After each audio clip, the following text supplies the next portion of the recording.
Okay, so we're back. We're back in full effect. We've kind of spent some time moving around. It's always interesting when there's gaps in between the Jeremiah study, because it doesn't necessarily mean that there's gaps in between the Jeremiah study.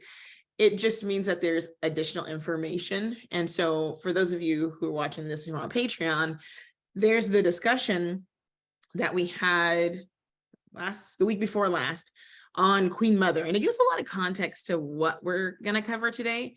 I'm going to hit some things that are in that video, but the point of what Yah's saying is not just on Queen Mother. So I want to make sure that I'm staying contextually true to what's happening in Jeremiah 13. But I had in the previous weeks given historical background. So we covered Josiah and what was happening during those times. And we covered Pharaoh Necho and the politics of it all. And so this last part of Jeremiah is a very, very political part and a very key political feature in the Israelite system politics is this position of the Queen Mother. And we talked extensively in the last 2 weeks ago about how that position is not mentioned in current conversations. I would even say that a lot of people probably gloss over it because it's not a designated position within Israel. But I also will counter that thought with a king wasn't a naturally designated position in Israel. Israel asked for a king. Yah was supposed to be king over Israel. And so everything that we see in the rulership of a man over Israel was because Israel wanted to be like the other nations. They wanted a king like the other nations had, but Yah was supposed to be their king. So even the positioning that we maybe feel more comfortable with, or even lean toward, it's not, that position isn't even a naturally inherent position because Yah was supposed to be king. But we do have families and tribes. And so the Queen Mother, the terminology is not a biblical Hebrew terminology, which is why it's hard to see. We are going to go into the definition of what that means once we get into the text. But the name, she's a Gevriah. I'm sorry, let me make sure I get it right.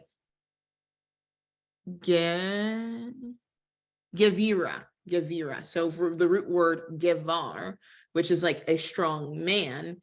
And then when it's feminized with that ah sound at the end, it's literally the translation of strong woman. We'll get into that in just a little bit. But I wanted to give some context as to why it's like, why are we this picture? And it's a Queen Mother. And are we going to talk about Ishtar and Isis and all these things? Maybe at some other point, because I have some interesting thoughts that come up from this. But this is going to exist in the context of the time. We talked about before how time had passed. So we had to jump into that Josiah piece, because at this point, if we're looking at a timeline, Josiah has died, and we're in between Jehoiachin being king, him dying, and then Jehoiakim becoming king under the appointing of Egypt. It's a very important transition and why this conversation of Queen Mother is coming up. But the reason why I wanted to highlight this particular, just 2 words, the queen, but the Queen Mother in this particular context is because it leads into the political climate. And we talk about how the Bible's not written on an island, how the functioning of things are going. When we're reading scripture, we should literally be inquiring of the text of what's happening around, what's motivating the things that are transpiring in the land. And in this particular case, I'm going to challenge, because it's a primarily female space that we're in. We're going to challenge our positioning, how we think about our positioning, but also who should be in control of our positioning. It's really, really important to keep in our minds as we move forward. All right, let's jump right into the text with no further ado. All right, and we're in Jeremiah chapter 13. We've been in Jeremiah chapter 13 for a minute. And I joked with a smaller group. I said, we look and we're like, all right, Jeremiah 50-something chapters will be done in 1 year. And it's like, yeah, that only works if we keep a chapter a week in some chapters. And this 13 chapter has been that is very, very loaded. So we're at the very end of it. It is my complete and utter intent that we finish Jeremiah chapter 13 this week and move forward. So we're right here at Jeremiah chapter 13, verse 18. We're going to sit a little bit in verse 18. The pace will pick up. We'll slow down toward the back end. And that's kind of the pace we're gonna cover. So we're going to cover what's being said contextually. We're going to look at what this queen is and what her function is. We'll do a little jumping around to get some context from some other spaces. And then we're going to come back to Jeremiah 13, see what the proclamation, what Yah is saying about what's happening. And then it's going to end with some questioning from Yah, and then literally a prescription for where they are and where their heart condition is, and to pull it all together. So it's really a good culmination in a lot of ways of what we've been working through in the text for the last few chapters.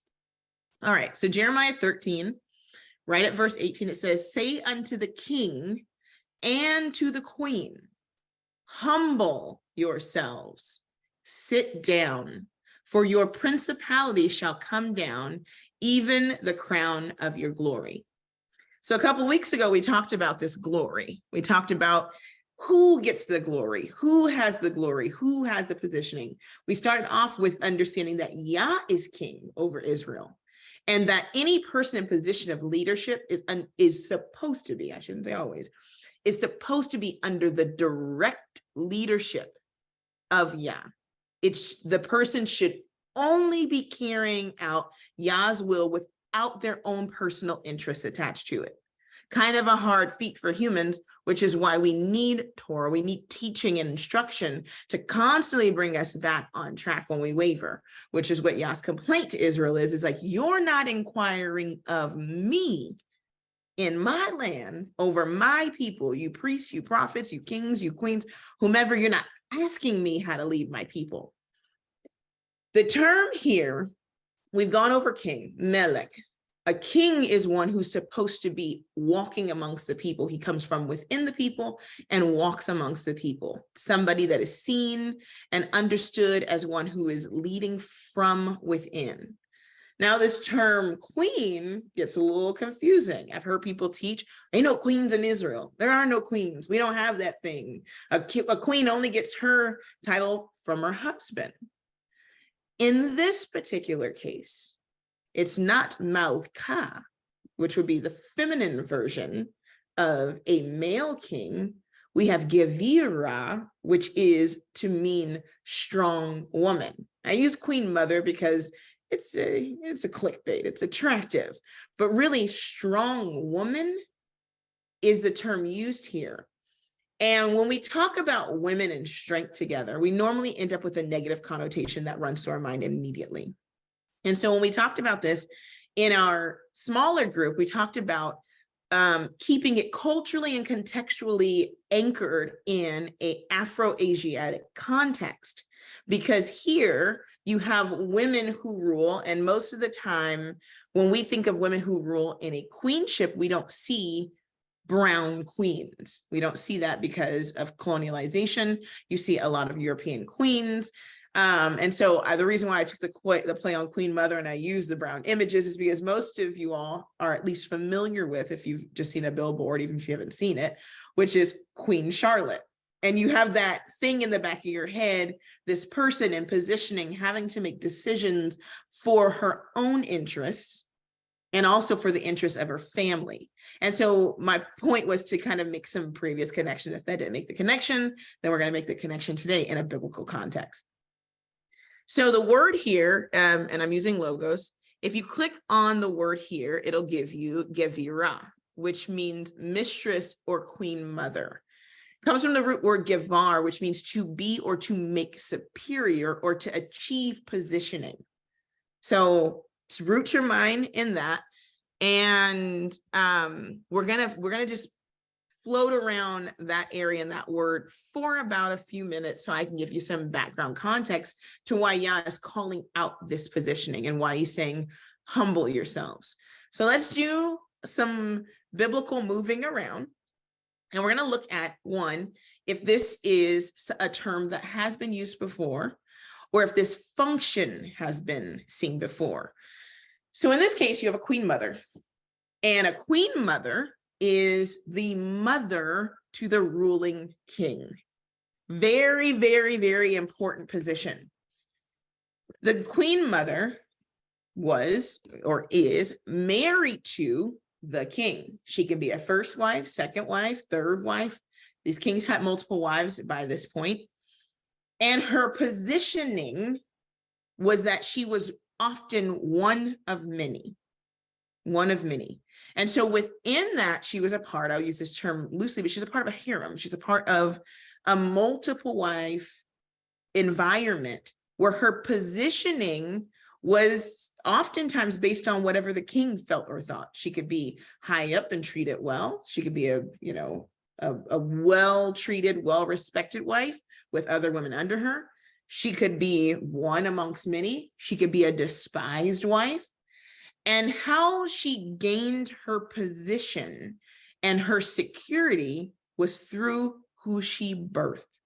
And that doesn't mean that, I want to also put in positioning as a wife, it doesn't mean that her husband was always good. It doesn't mean that he was always righteous or right.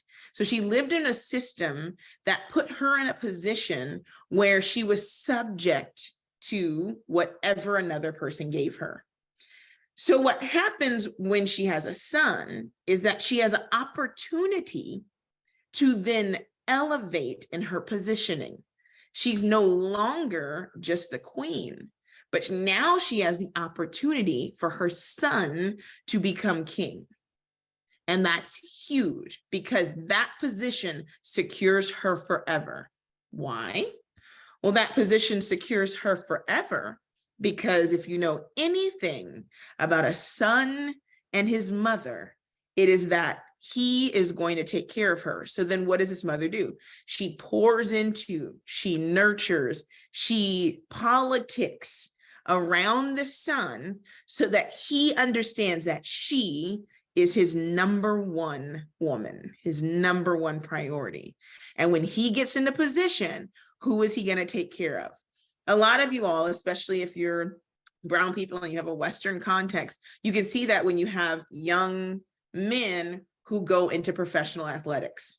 And if their mother was a single mother, or if their mother made sacrifices, even if she wasn't, she literally went without so he can go to basketball camp or football camp, and she bought shoes and didn't buy herself stuff. And she worked extra shifts. And guess what? These boys see this.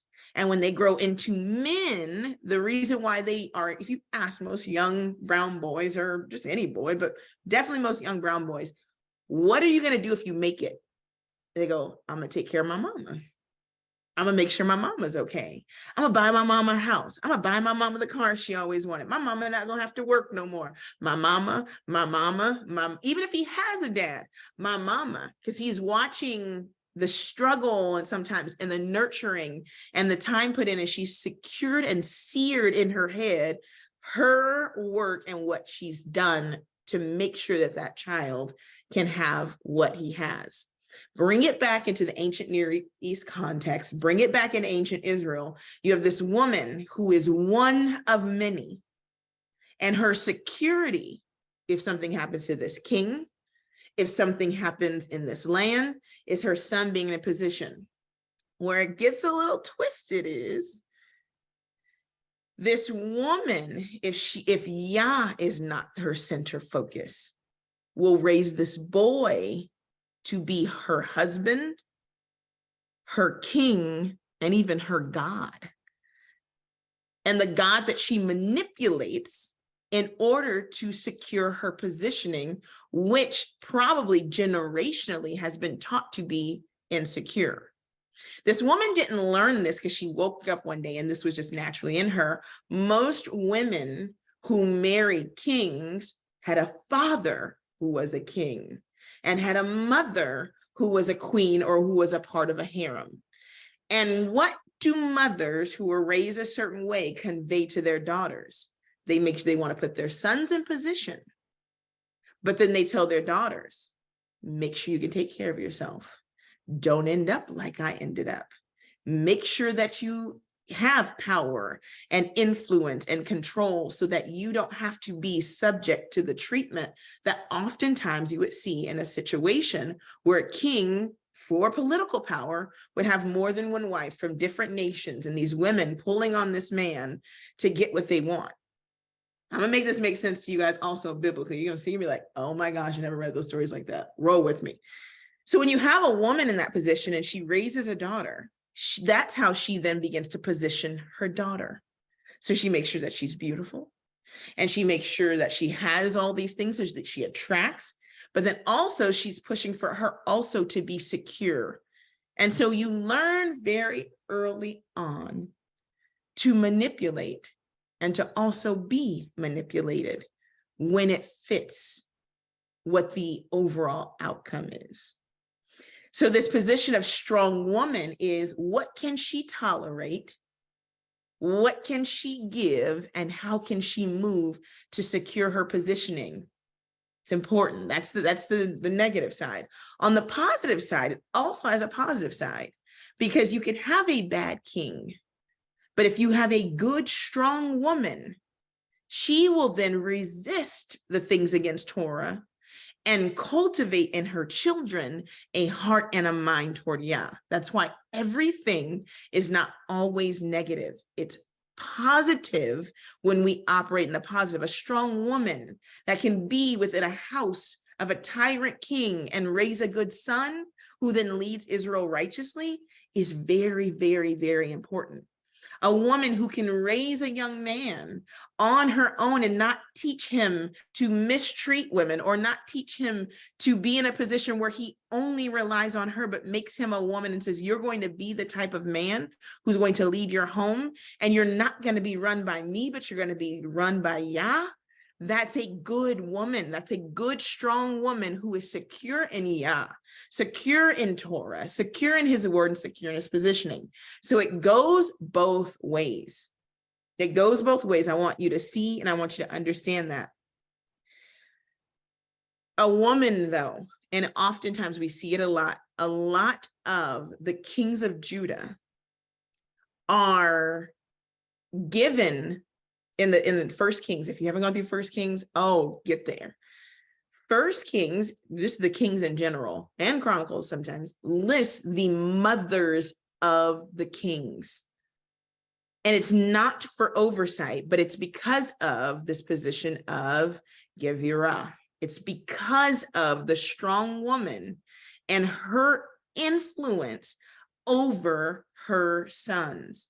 Israel by this time is very, very political. I showed you guys that with Josiah going out against Pharaoh Necho, how Yah was arranging the thing with Assyria and Egypt and Babylon. There's all this stuff happening. There were politics at play.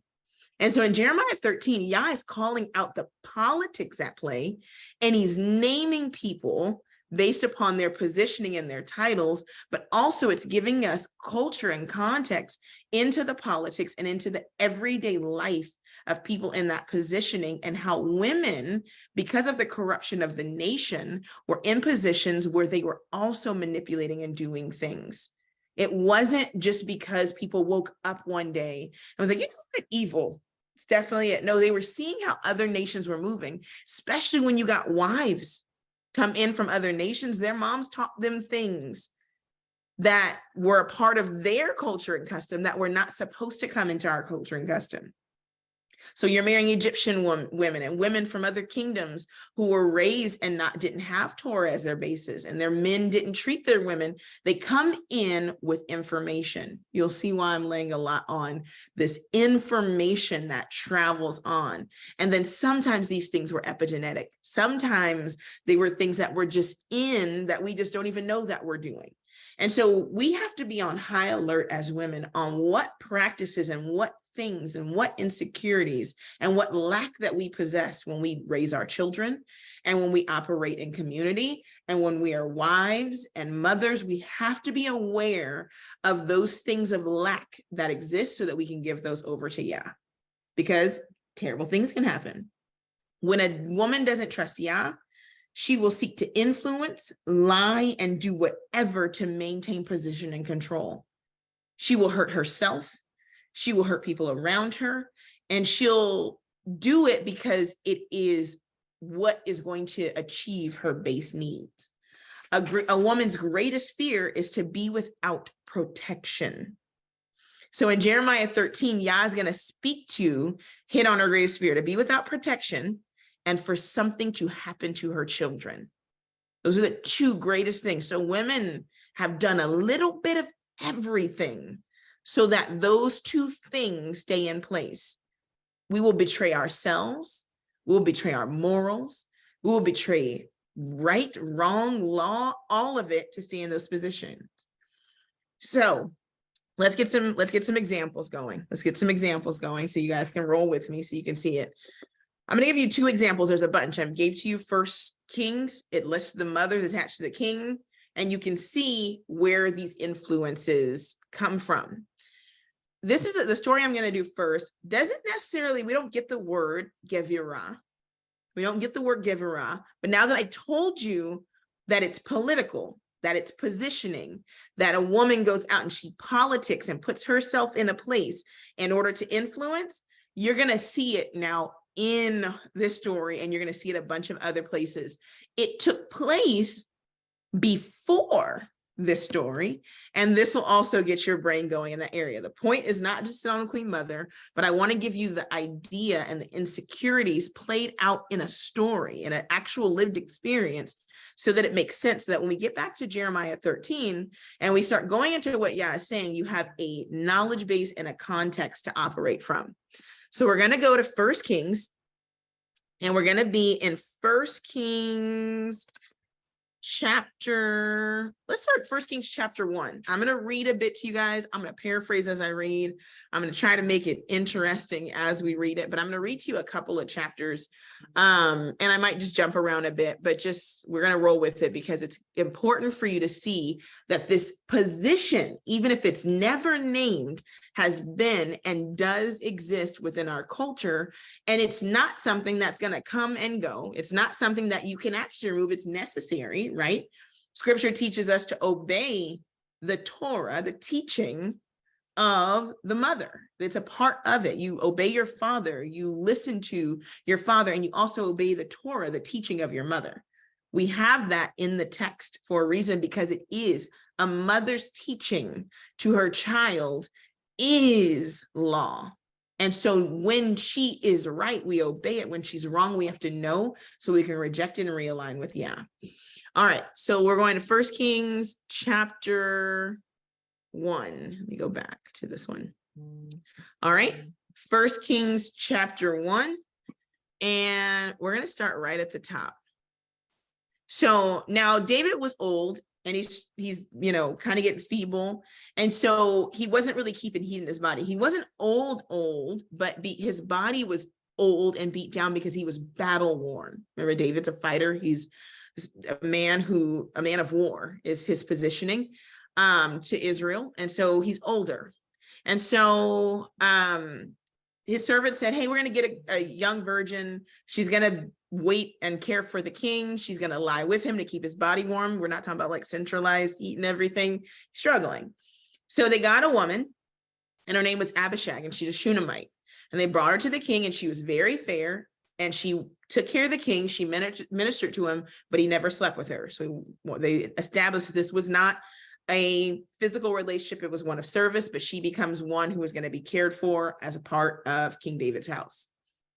So then there's Adonijah, the son of Haggith.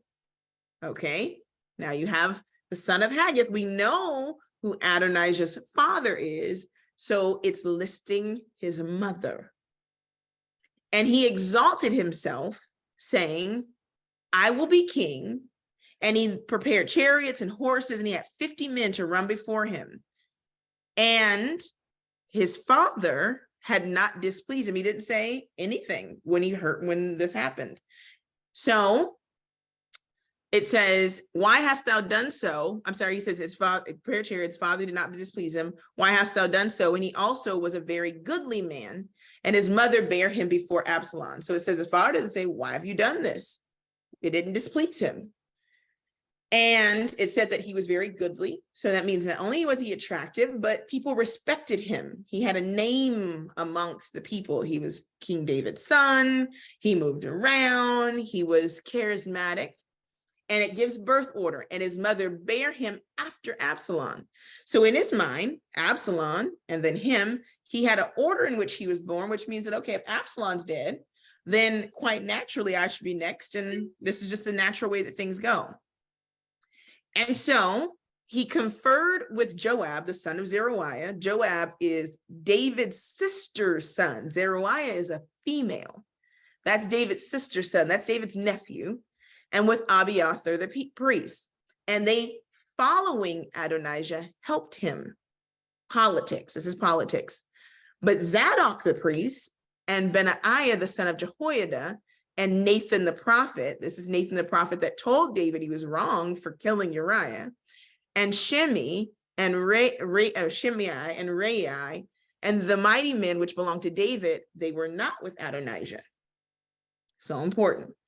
And Adonijah slew sheep and oxen and fat cattle at the stone of Zechaleth, which is by Enrogel, and called all his brethren, the king's sons, and all the men of Judah, the king's servants. But Nathan the prophet and Benaiah and the mighty men and Solomon his brother, he called not. Some shade. Wherefore Nathan spake unto Bathsheba, queen mother, right? She's not quite the queen mother yet, but she's the wife and the beloved wife of the king. She has influence. Wherefore Nathan spoke unto Bathsheba, the mother of Solomon, saying, hast thou not heard that Adonijah the son of Haggith doth reign, and David our master knoweth it not? Now therefore come, let me, I pray thee, give you counsel, that you may save your own life. Talk about the politics, and the life of your son Solomon. We already know it's something going on. He didn't invite Solomon. He didn't invite Nathan the prophet. He's trying to move in a way. So Nathan the prophet, who is quite arguably one of the most important people in the land next to David, goes to Bathsheba and say, hey, let me help you save your life and your son's life. So he says, go to David, go to King David and say unto him, did you not, my master, O king, he got it talking smooth, swear unto your handmaiden? She humbles herself. Like, I'm not even talking from position as your wife and the wife of a king, giving her the power and authority of a queen. She's like, as a handmaid, saying, surely Solomon, your son, shall reign after you, and he shall sit upon your throne. Why then is Adonijah reigning? She comes in.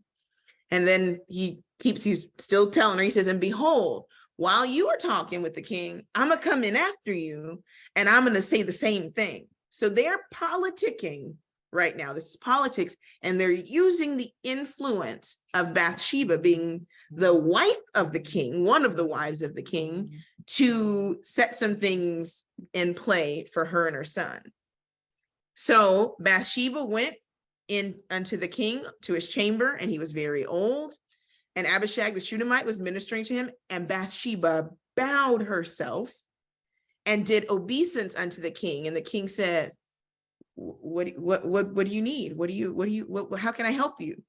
And she said unto him, my master, she said, Adoni, you swore by Yah Elohim unto your handmaiden saying that Solomon your son would reign after you, and that he should sit upon your throne. And now behold, Adonijah is reigning. And now my master, he's talking to him, the king, you didn't know it. And he has slain oxen and fatted cattle and sheep in abundance. And it called all the sons of the king and Abiathar the priest and Joab the captain of the host. But Solomon he didn't call. And you, my master, O king, the eyes of all Israel are waiting for you. And you to tell them who should sit on the throne and be king after you.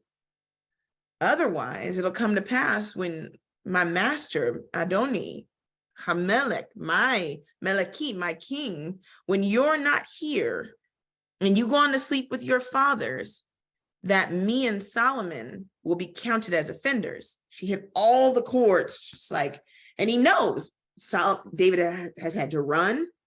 He's already had a son run after him. She's like hitting trigger. He's like, that's not what I want. And she says, and lo, and while, and carries on, while she was yet talking with the king, Nathan the prophet came in, just like they planned. And he told the king, saying, behold, Nathan the prophet. And when he came in before the king, he bowed himself down, and he bowed himself to the ground. And Nathan said, my master, Adoni, O king, hast thou said Adonijah shall reign after you, and he shall sit upon your throne?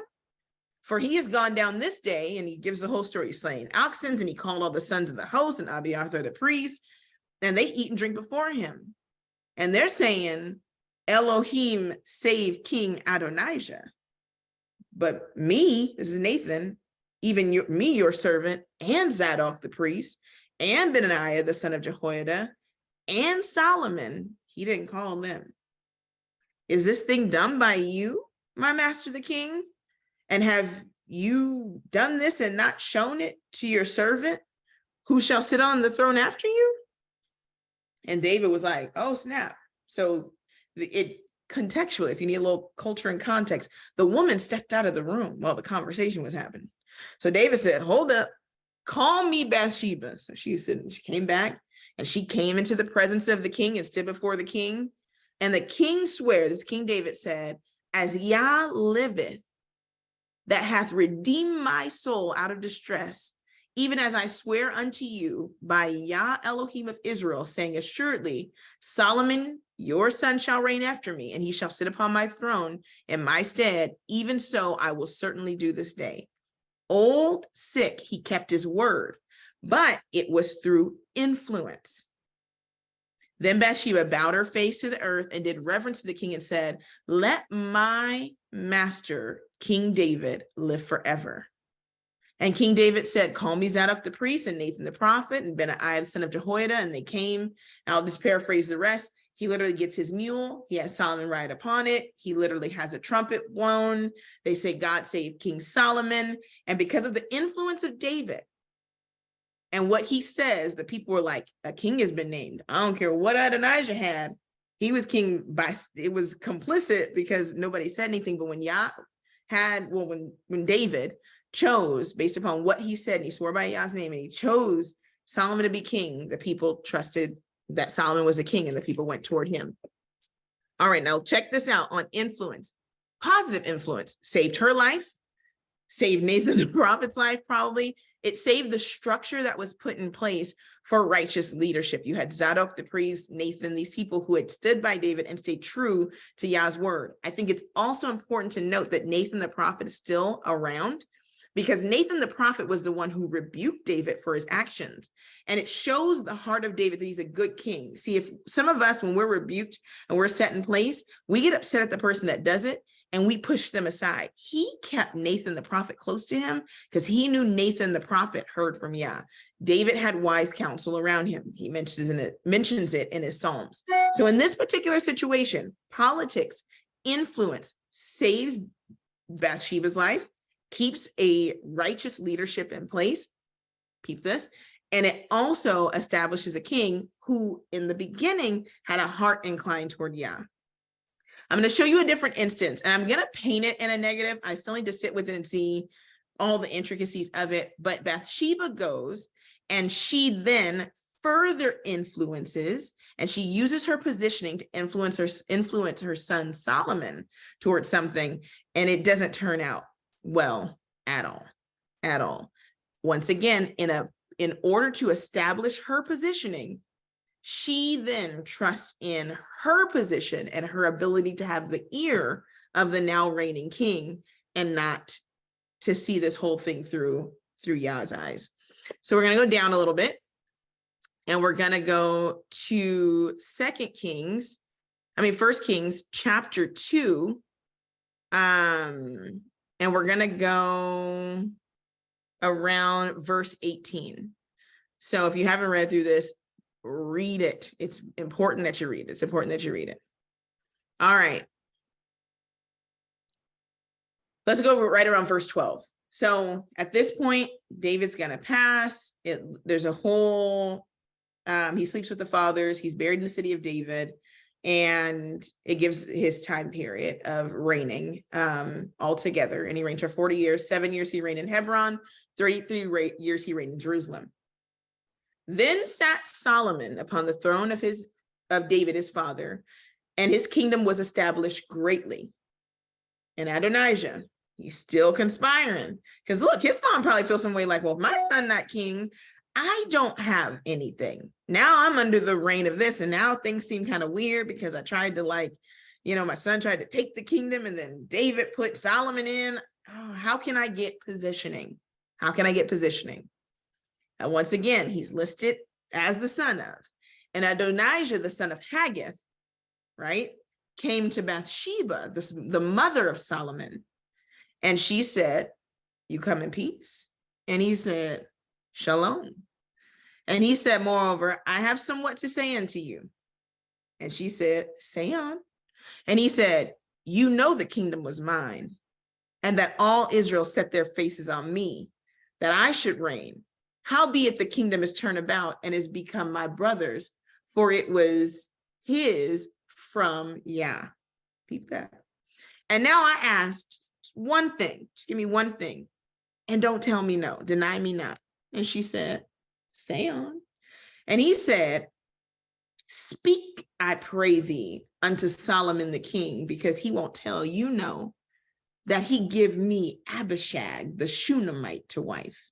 That was his father's wife, the one who waited upon him in his last years. And Bathsheba said, well, I will speak for thee unto the king. Bathsheba, therefore, went unto King Solomon. So you see the positioning. She has access like no other person in the kingdom to move freely in and out to the king. That's why I'm saying the strong woman position is so important. And it's established, I'm going to just pause here. It was established like that from the beginning. It was not wrong for a woman to give counsel. It's wrong for a woman to give counsel and get to the ear of the king, to her husband, and to any other person in influence when Yah is not sending her to speak. The woman was supposed to influence. She was supposed to give counsel. That's why Satan went to her, not because she was weak. No, because she had the ear and the influence and could say and move in ways that a man coming and bringing this wouldn't. If Adonijah knew if he would have came to Solomon with this, he would have killed him immediately. He was hoping he could get his mother to go and have him make a decision that would allow a coup to happen. That's what he was trying to do. He was trying to find a weak link in the structure so that he could move about and have political influence within the kingdom, or get from the Shunammite what was given to her by being a part of, however it was, he was moving in a way for his interests and not thinking about the kingdom at all. And in that same way, the adversary knows that about each of us, that he uses our insecurities and our lack of protection and our lack that we have, and uses that to cause us to move and influence in a way that could harm us and our children, that could harm the whole kingdom, that could harm our community. So remember, in the back of Bathsheba's mind, it's been placed in her mind, you're not safe. She's on guard now. She's trying to think and operate in a way that keeps her positioning. Once again, this goes back to Jeremiah 13. You just watch. To keep her positioning. And Bathsheba said, well, I will speak for thee unto the king. As his mother, she has access. Bathsheba went. Now watch how this king respects his mom. Y'all, you will never forget this scene ever again. Bathsheba therefore went unto King Solomon to speak to him for Adonijah. And when she came in, I'm just going to paraphrase, the king stood up out his seat and bowed himself to her, and then got back up. The king of Israel, king of the United Kingdom, king of one of the greatest kingdom there was on earth, got up, bowed himself to her, got back, sat in his throne and said, bring my mother. It says here, he sat in his throne and got her a seat. The word here for seat is kiseh. He got her a throne and set it for his mother next to him at his right hand. That's how much influence she had. That's how a young man sees his mother as the king over the United Kingdom. He got up and bowed himself. The king bows to nobody. But yeah, he bowed himself out of reverence to his mother, and then literally sat her a seat at his right hand. The right hand is a seat of power. Then she said, I desire one small petition of thee. She politicking now. I pray thee, say no, don't say no to me. And the king said, ask on, my mother, for I will not say nay to thee. Power, position. And she said, let Abishag the Shunammite be given unto Adonijah your brother to wife. And King Solomon looked at his mom and he said, and why do you ask for Adonijah, for Abishag the Shunammite for Adonijah? You want the kingdom for him too? For he is my older brother. Even for him and for Abiathar the priest and for Joab the son of Zeruiah, he's like, I don't like the way he's moving. Then King Solomon swear by Yah, saying, Yah do so to me and more so, if Adonijah hath not spoken this word against his own life. And he literally is like, and today I'm gonna kill him. Now I told you this wasn't the message, because now when I got to this point, I was interested. I'm like, okay, did she do this so that he would kill Adonijah? Because he saw that his mom and him were conspiring, or did she make a mistake that Solomon saw through and handled in a particular way to keep a coup down? I don't know. You guys can further explore that. Maybe we'll come back around. But I wanted you to see how influential, no title, she's never called Giverah, but she is the strong woman where Nathan the prophet goes to her. Literally, she goes to David. David makes Solomon king. Now you got Adonijah coming to her. Why? Because she's a direct link between what everyone wants and has the ability and has the influence over the most powerful person in the equation. I want you to get that in your head. All right, so let's go back now. So now that you have some context, you're like, oh, I've never seen that. If you want to go through and just like, now if your brain's not going, go all the way back to Genesis and look at the mothers, the strong mothers who made decisions for their own interests. You had Jacob and Esau. Esau had multiple wives and was driving his parents crazy. His mom was like, oh, ain't no way. No way. My husband is influenced by my son and he ain't right. So I'm a conspire and I'm a strong woman. I'm going to influence and I'm going to get a son in position. Why? To take care of me. It is a lack of trust in Yah that causes us, and it happens to all men and women the same, but we're talking about women in this context, to then orchestrate and to fandangle things so that we stay in positions of power so we can be protected. All right, let's go back. So now you have this picture of this queen in the text. Now you can kind of see it. So he says, say unto the king and to the strong woman, the woman who has herself in power and is positioned, said, say unto them, humble yourselves.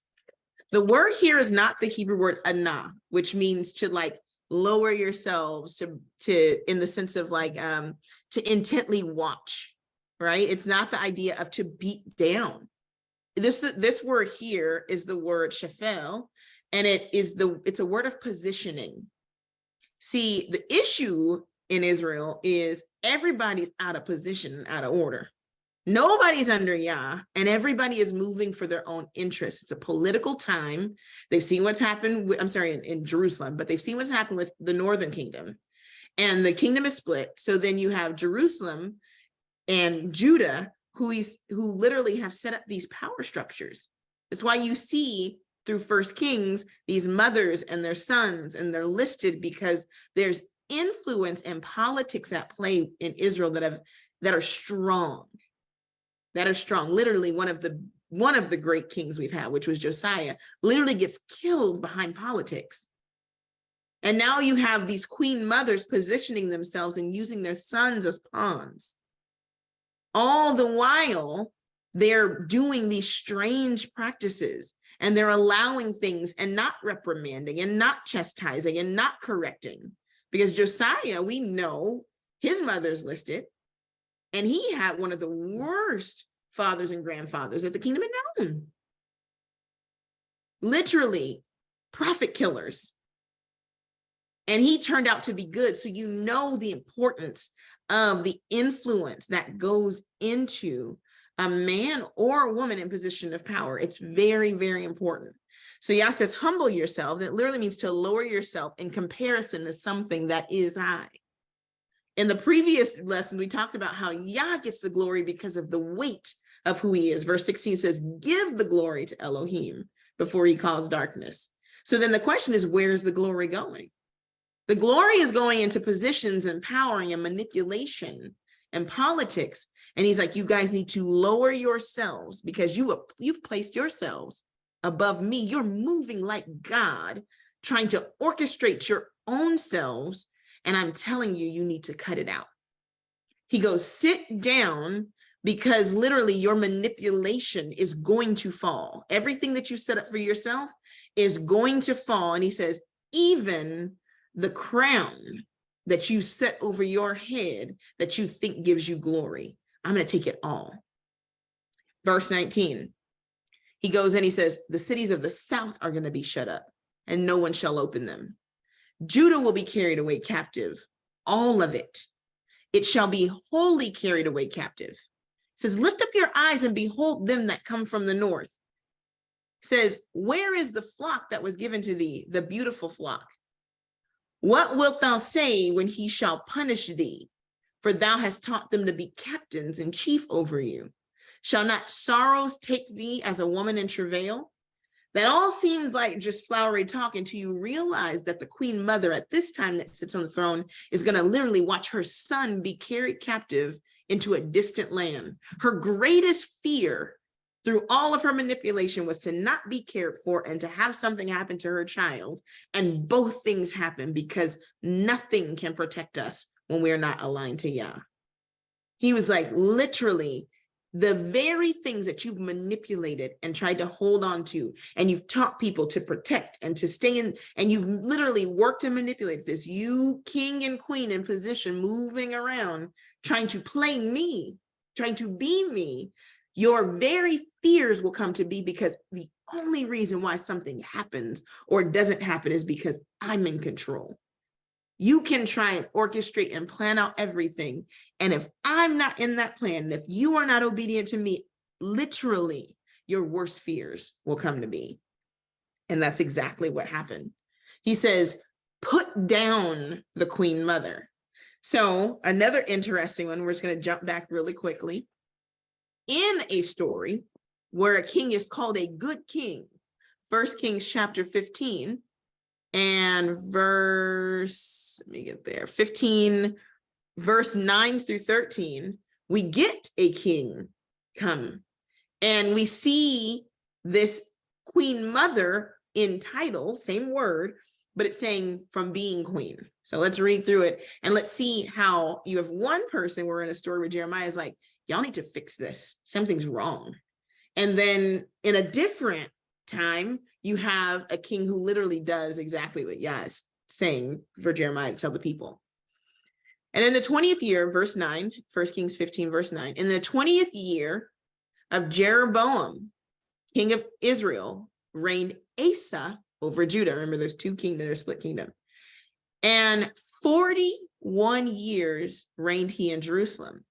And his mother's name was Maachah, and the daughter of Abishalom, so the father of peace. And Asa did that which was right in the eyes of Yah, as did David his father. And he took away the Sodomites out of the land and removed all the idols that his father had made, and also Maachah, his mother, even her he removed from being queen. Now we know if he reigned for 41 years that she wasn't queen, right? So if you look at the word here, if we click it, it's the word Gevirah. She was queen mother. He's like, not even my mama gonna have influence over me in this land. Took her positioning. Why? Because she had made an idol in a grove, and Asa destroyed her idol and burnt it by the brook Kidron. Talk about a person saying, literally, I know you have influence, and I'm going to let everyone around know that because of your action, you do not have influence because you're leading Israel into harlotry. That is what Yah was asking. It didn't mean that she wasn't his mother. It didn't mean that women don't have power and positioning. But when a person is not aligned to Yah, you call it.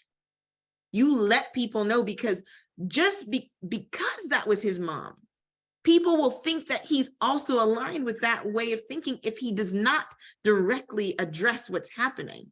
And in the same way, it goes from man to woman and back forth. At the tents of Korah, the women had an opportunity, the women and children had an opportunity to step away from those tents. We are never complicit to wickedness. We step back, we call out, because if a person sees something and it's not addressed, then people will feel like it's okay to do those things. And Asa was like, nah, it's not happening. Even my mom can get this work when it comes to Yah. So in this particular context, you have a king and a queen mother, and this is not the case. They're situated and positioning themselves because they have, and we're gonna get to this, they have learned not to trust Yah. Verse 22, and if you say, he says, if you say in your heart, why has this come upon me? Because isn't that what we do when bad things happen? Queen mother, all this stuff's happening. The people in the land are being destroyed. Why? Why have these things come upon me? Yah said, I got an answer for you. And the same thing needs to reign true for everybody who wants to blame everybody else for their problems, especially Hebrews. Why has this come upon you? He said, for the greatness of your iniquity.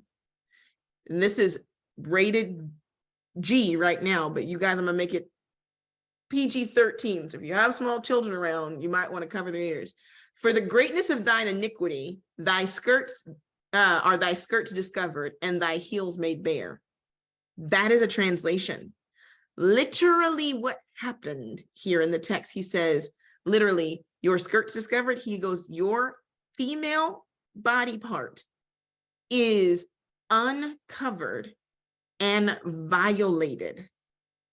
He says, because you have literally removed your rear guard. He's talking very, very specific. So when I was reading through this, and he says the part where your heels are made bare, it says heel, hoof, or rear guard. So I'm like, okay, her heels are made bare, like her shoes are off.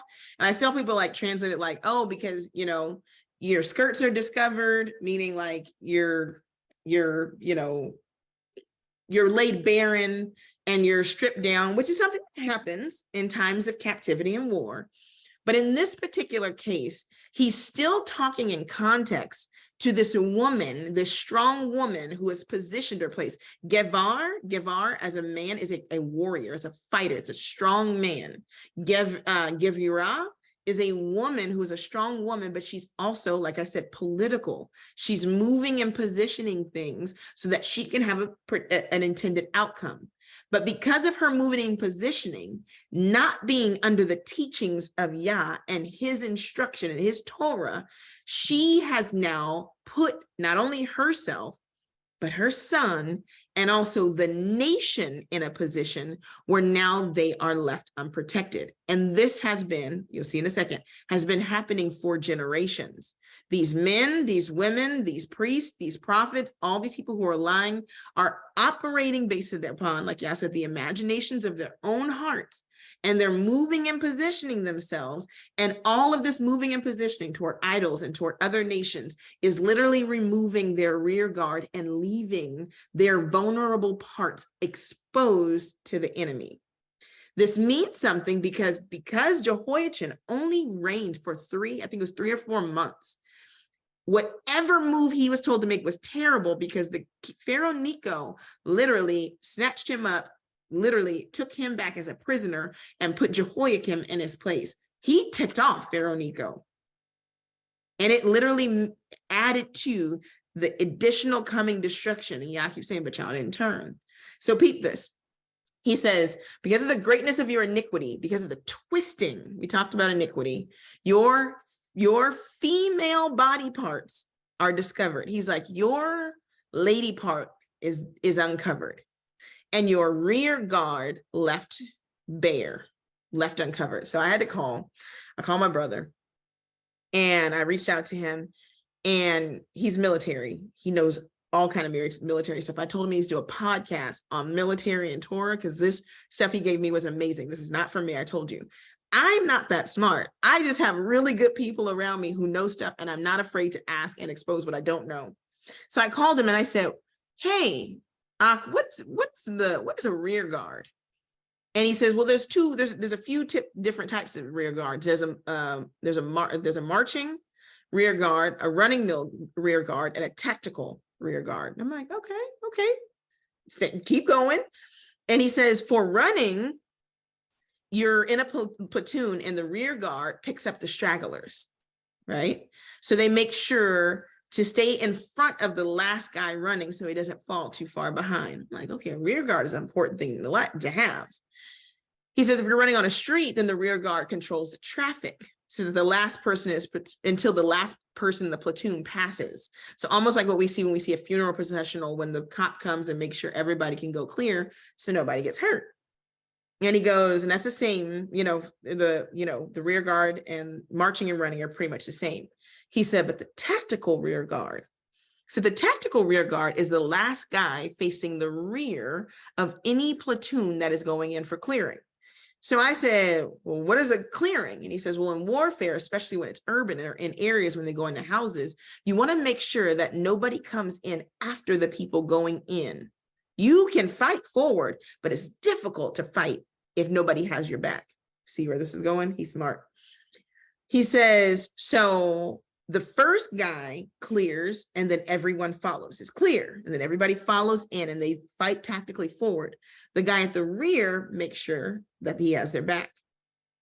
The rear guard, if it's a domestic situation where it's a house or a building, closes the door and makes sure that no one comes in behind a space that is set apart and protected. So, by then I'm like, ooh, he's our rear guard. He's like, I go before you and I clear out the way like he did in the wilderness. And then I come behind you and I make sure that you have no threat while your back is turned pursuing what I tell you to do. He's like, I got the front cleared, your path is clear, and I'm behind you. And he says, there's a warrior's creed in the military, and you say, I will not leave my post until properly relieved. I'm not going to leave my post until it's time for me to go until I've been relieved. And then I was like, ooh. So what Yah was saying is because of your iniquity and because of your whoredom, you have relieved me of my post. I'm not on duty anymore. You don't have a rear guard. You are left vulnerable. Is that not what he's been saying all these chapters before? He says, literally, your protection is gone. You're moving forward into danger, and danger is coming up from behind you. And like a woman with her feminine parts left uncovered, you are vulnerable to be ravaged because there's nothing here to protect you. I was like, oh, okay. So imagine hearing that. King, queen, nation, you understand politics. The king understands tactical. He's like, you not listening to me? You know what you leave at stake? Because you participated in whoredoms and you've allowed paganism in this land and left my people exposed. Guess who else is going to be exposed? You and your mother. The things you care about are going to be left exposed. Ouch. And he goes further. This part right here, you guys have heard this. I've heard it used in different contexts, but this right here, when Yah tells a prophet to say something and they say it like it's supposed to be said, oh my goodness. Verse 23, he says, Because the question might be, I'll pause for it. The question might be like, why so harsh? Why is it so set in place? Why is this being declared over them? And why won't they change? Now you're all this is happening, you still won't change. The prophet says, can the Ethiopian change his skin or the leopard his spots? I'm gonna pause because I realized something. I said it in the beginning, I've mentioned a couple of times. The way things are set up are because they are taught in. They are transferred from generation to generation. So the connection here is not just one to talk about the dark skin of the Ethiopian or the permanency of a leopard's spots, but it's to look at the genetics that influence the appearance of these different things that can be seen, spots and skin. It's genetic. It's passed down from line to line to line to line.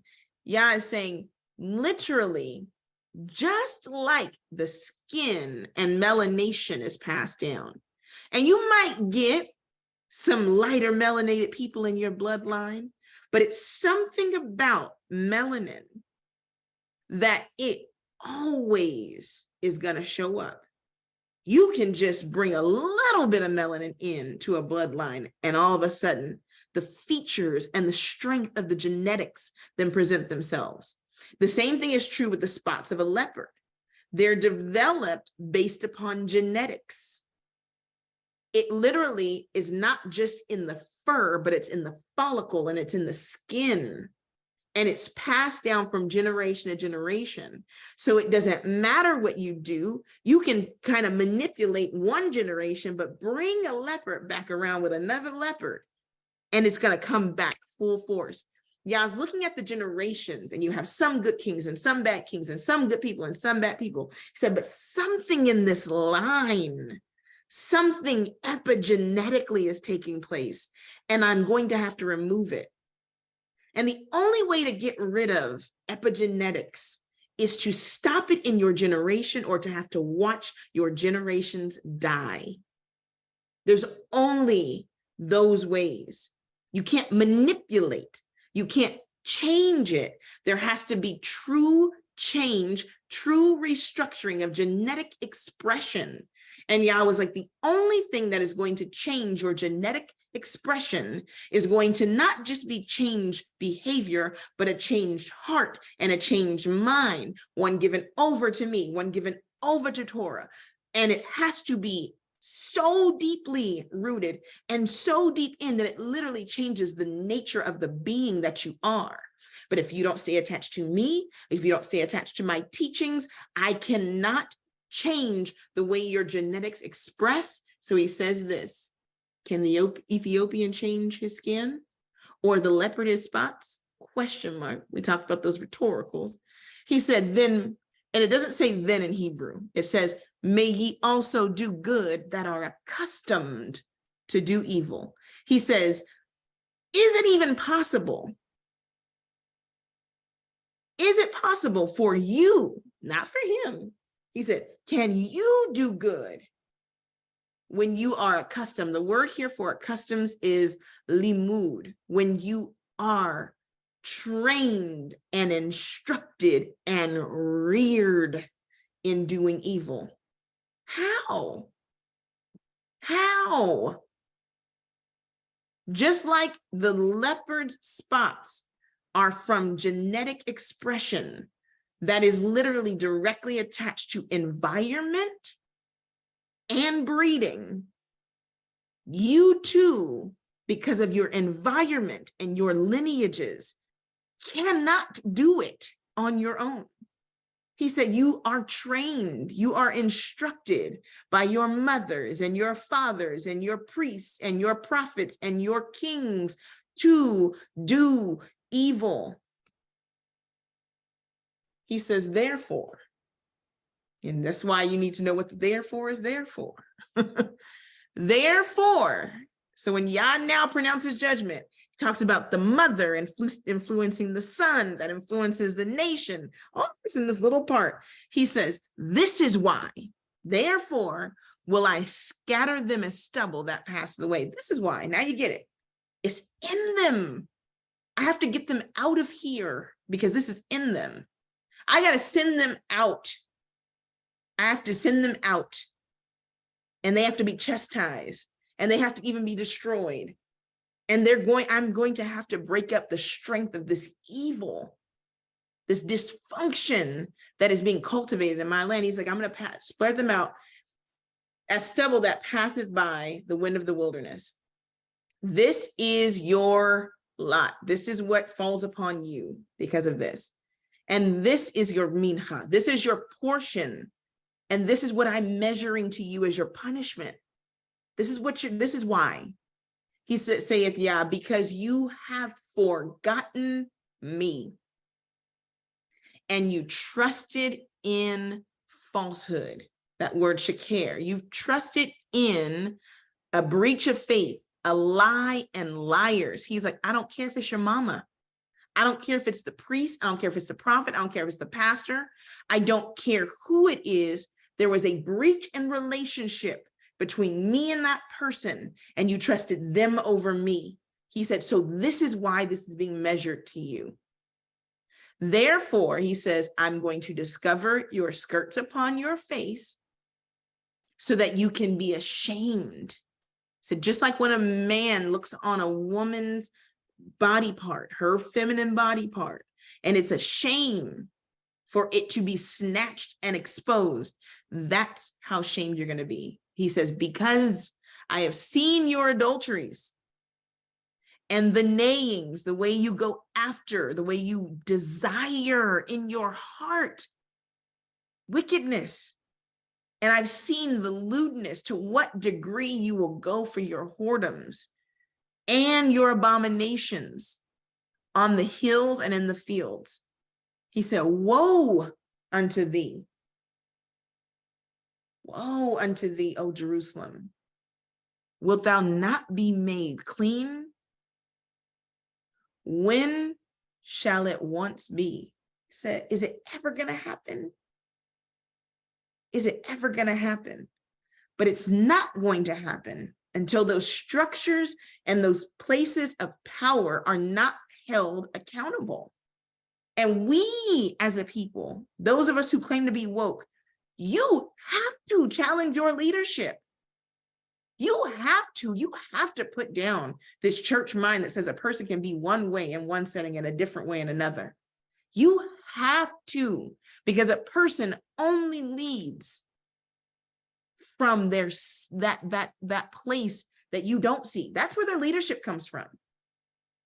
That's where you determine whether or not they're hearing from Yah or not. Their heart is not positioned toward Yah. Doesn't matter if they have influence. It doesn't matter if they're smart and understand politics and movement. It doesn't even matter if they understand Torah, if they're manipulating it. Doesn't matter if they speak to the politics. Preaching about identity is political. And you can take that one home with you. The preaching on identity and the position of a nation and how other nations are going to bow to you is political. And you will politic yourself right to hell with that kind of teaching if your heart and your mind are not changed. And if we don't make the changes necessary to have different genetic expression for our generations. Worrying about what's going to happen to other nations is political. That's political teaching and political preaching. Because those politics don't have nothing to do with you. We talked about it with Josiah. What was going on with Babylon and Assyria had nothing to do with them needing to get idols out of Israel, with them needing to get themselves right before Yah. Change starts at home. The politics of what's happening with Trump, that ain't your business. Black Lives Matter is not your business when it comes to the function of what you need to change. We cannot be political. And as women, the way you move politically is to get your children and your house in alignment with Yah, and then nothing can stop anything. The whole nation could fall. This whole place could go up in smoke tomorrow. And if you have Yah with you, it's more than the whole world against you. That is how we move politically, and that's how we align ourselves. Don't spend your time and don't rack your brain trying to figure out the political parts. This nation will have, and other nations will have, their final end. You have to get your mind and your heart right, so that when things come and when terror comes, you don't forsake Yah. A lot of people think they're all girded up because they know what the politics of things are. But when your traumas are triggered and when your kids don't have food, as a strong woman, and you're not aligned with Yah, how you gonna move? What does the color of your skin and the knowledge of your heritage have to do with how you move then? If you have not put yourself and your children in obedience to Yah. So when you read the stories of the women of old and their children were able to go into systems of oppression and the systems where they were not respected and not seen, and they could stand before a king and say, "Oh, king, live forever, but I will not bow." Those are not children who did that just because they were brown. Yah was in their heart. They were raised by strong mothers and strong fathers who said, "I don't care what anybody else does. I don't care how it looks.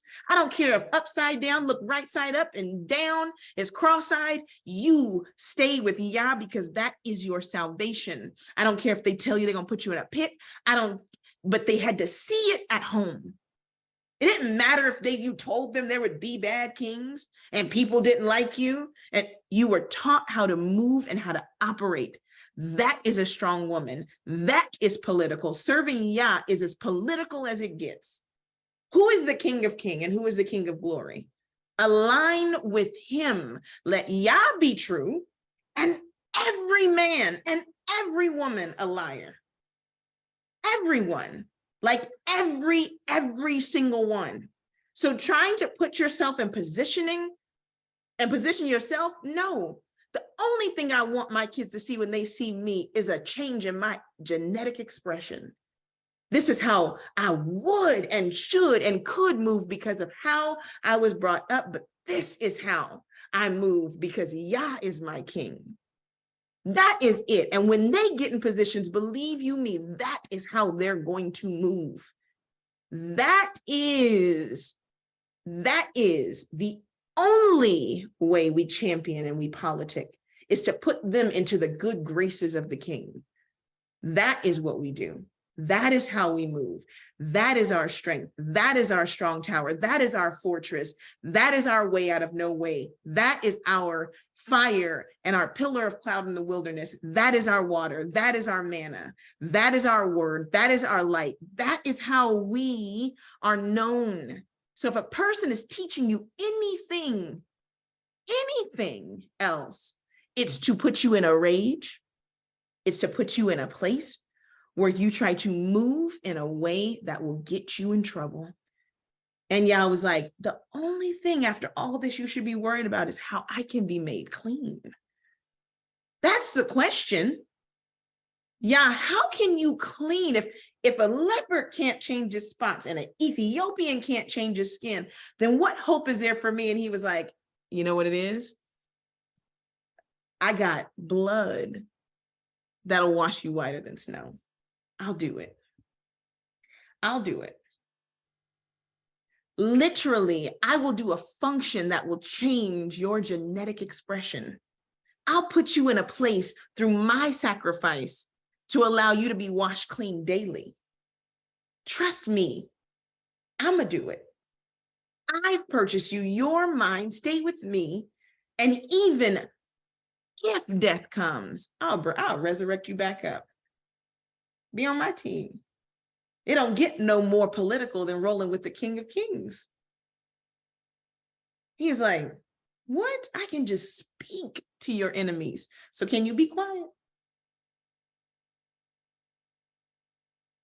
Like, can you just let me, I got this. I got this. I'm in control. And can you teach that to your children and to your grandchildren? And not through your word, but how you respond to me. I'm going to let you go through some things. I'm going to let some things happen because you are going to be my prototype. You're going to show them what it looks like. But if you can't endure it, how you expect them to? If you can't change and you can't behave differently, how can you expect them to? So guess what you also have to be? You have to be transparent. You have to show change. Don't hide what Yah has brought you through.